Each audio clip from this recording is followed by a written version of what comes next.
نحمد صلی علی رسول الکریم اما بعد۔ عقبہ بن عامر رضی اللہ تعالیٰ عنہ روایت کرتے ہیں کہ نبی کریم صلی اللہ علیہ وسلم ایک دفعہ صفہ پر تشریف لائے اور صحابہ سے مخاطب ہوئے۔ صفہ وہ جگہ ہے جہاں پر صحابہ علم حاصل کرنے کے لیے اپنے آپ کو وقف کیا ہوا تھا، وہاں بیٹھے ہوتے تھے،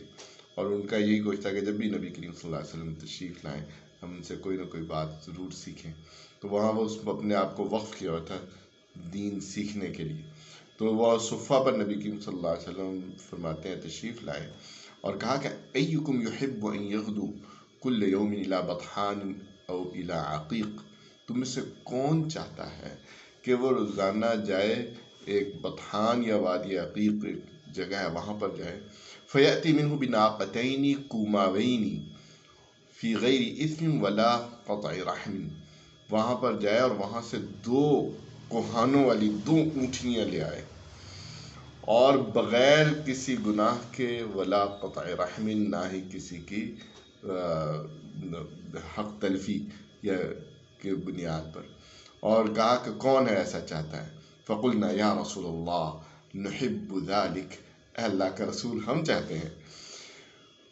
قال افلا یغدو احدکم الی المسجد، کیا آپ نے فرمایا کہ تم میں سے کوئی جائے صبح کو مسجد میں، فیعلم او یقرأ آیتین من کتاب اللہ، اور وہاں سے وہ دو سیکھے اور دو آیتیں جو پڑھے اللہ کی کتاب سے، خیر لہ من ناقتین،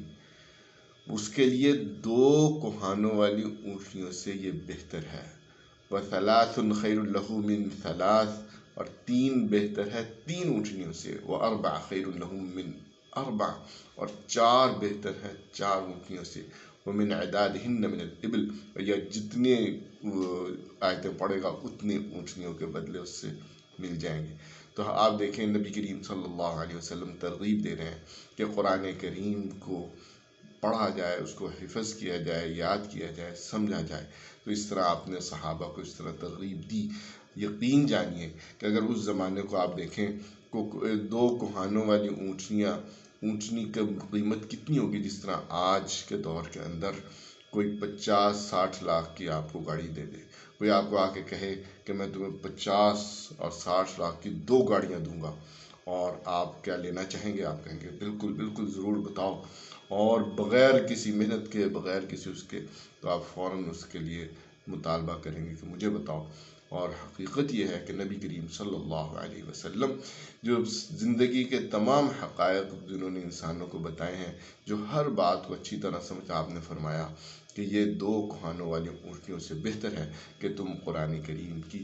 دو آیات یاد کر لو، اس کو سمجھ لو اور اس پر عمل کرو۔ اللہ تعالی ہمیں توفیق دے۔